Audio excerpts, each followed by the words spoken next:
The night my parents threw me out, my mother didn't cry. She didn't hug me. She didn't even ask where I would sleep. She simply stood beside my father while he pointed toward the front door. "You're 19 now," my father said coldly.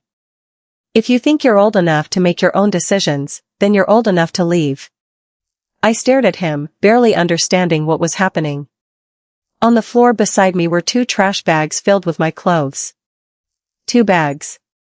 That was everything I owned. My mother folded her arms. "You've wasted enough time with this restaurant dream," she said. "Your father has found you a proper job. You're going to take it." I shook my head. "I don't want that job. I want to build something of my own." My father laughed. "Build something? You can't even pay your own bills." I felt tears burning my eyes, but I refused to let them fall. "I'll figure it out." He stepped closer. "No, you won't. You'll be begging on the street within a year." Those words stayed with me. I picked up my bags. As I reached the door, I looked at my mother. "Mom, are you really going to let me leave?" She looked away. That hurt more than anything my father had said. I walked outside. The door slammed behind me.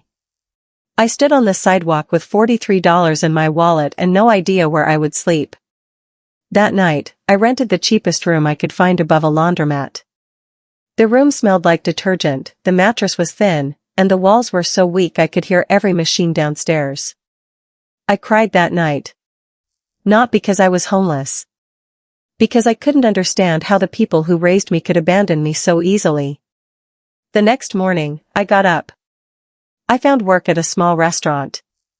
I washed dishes. Cleaned tables. Carried boxes. And whenever I had a free moment, I watched the cooks. I studied everything. Food costs. Customer service. Kitchen management. Every mistake. Every success. I wasn't just working. I was learning.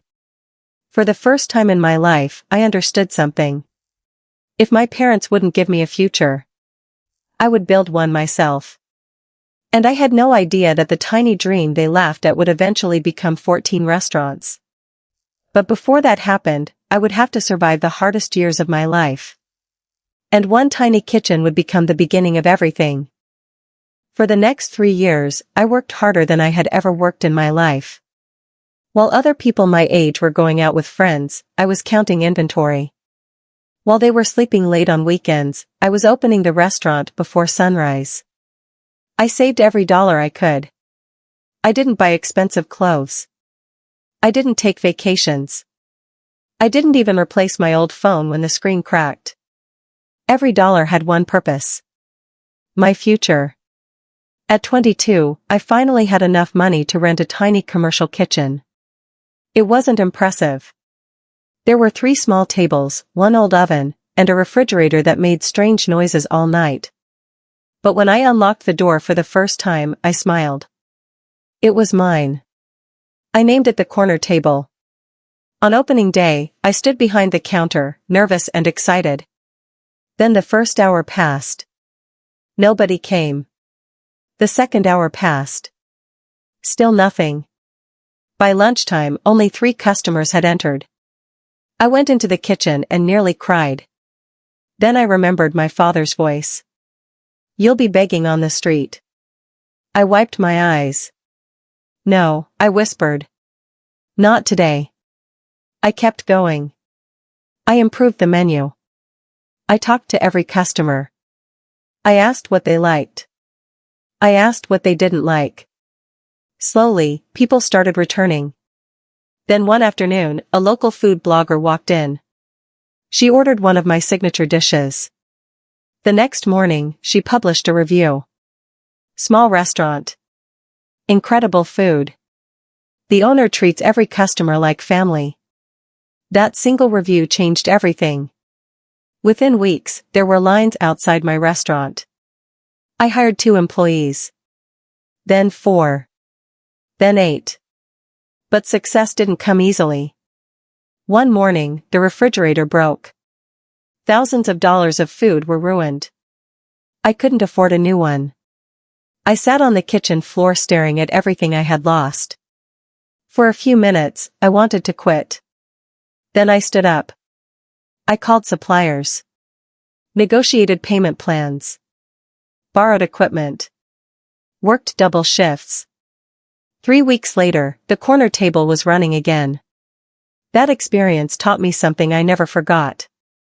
A setback wasn't the end. It was a test. And every time life pushed me down, I learned how to stand up stronger. 5 years after leaving home, I had 3 restaurants. Then 5. Then 8. And eventually, 14. But I had never contacted my parents. I didn't send them photographs. I didn't tell them about my success. I didn't need their approval anymore. Then one morning, my phone rang. It was my younger sister. Her first words were, "Dad knows what you've become." I froze. Then she said something that made my heart sink. "He wants to see you." My father had found out about my restaurants through a business article. Apparently, my name had appeared in a local magazine after I opened my 10th location. The article called me one of the fastest-growing independent restaurant owners in the region. My father had read it. And suddenly, after 15 years of silence, he wanted to meet me. I agreed. Not because I missed him. Not because I wanted revenge. I simply wanted to know why. When I walked into the cafe where we had arranged to meet, I almost didn't recognize him. He looked older. Tired. Smaller somehow. He stood when he saw me. For a few seconds, neither of us spoke. Then he said, "You've done well." I sat down. "Thank you."